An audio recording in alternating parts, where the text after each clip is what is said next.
She's the only woman to ever row across the Atlantic Ocean.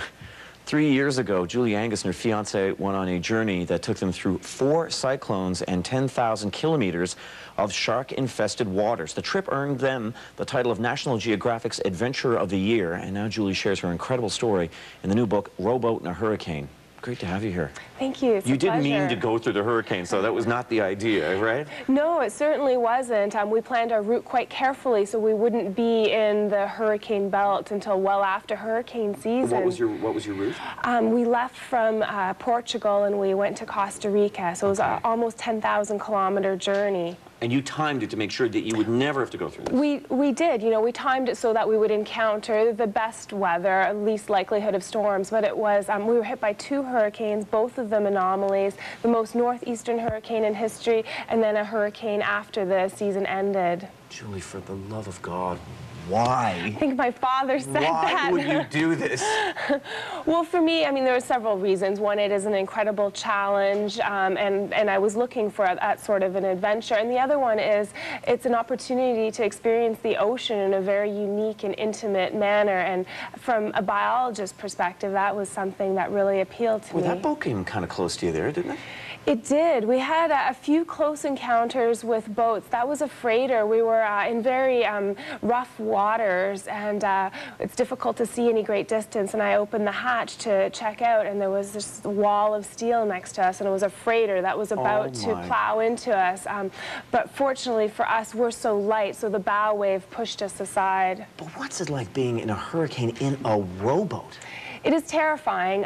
Hurricane Vince was the first hurricane. It came right over us. The eye of the hurricane was 95 miles away. We were in waves that were 40, 50 feet high with wind speeds in excess of 100 kilometers. So there's very little you can do at that stage except ride out the storm. So we had a very small cabin. It's about the size of the underneath of your kitchen table, and we braced ourselves in there, and it was like being in a barrel going over a waterfall. We were just bumped around. Because, I mean, I've been caught very briefly in stormy weather, but it wasn't even that stormy. It's just that a lot of wind came up.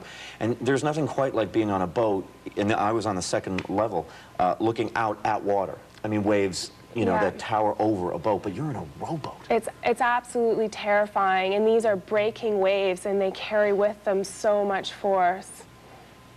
Why did you do this again? I just don't understand.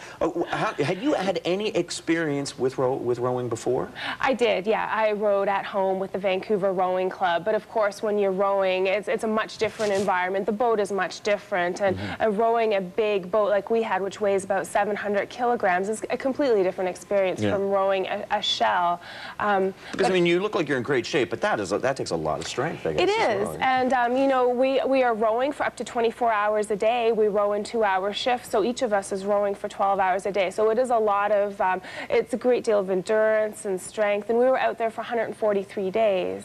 So things obviously went well because your fiancé is now your husband. Exactly, yeah. You know, so that worked out. That's good, because it goes one of 2 ways. It really does, and you're either going to kill each other or you're going to know each other much better and be happy about the choice you're making in marriage. I mean, on the other hand, though, I guess, I mean, there must have been trying times. I mean, there has to be. There has to be, absolutely. I mean, it's a very small space. You're put through enormous stress and danger, and you do get anxious and tense and grumpy, but we have to work through those. Whose birthday is that? That's Colin's birthday, actually. We celebrated both our birthdays on the Atlantic, and I made him a cake. Does he still have the beard? 3 months.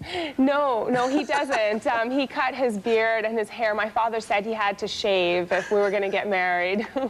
He looks very Tom Hanks Castaway there. Doesn't he? Yeah, I'll give him credit. Thank you very much for coming in and sharing this. It's a pleasure. Thank you for having me. Congratulations.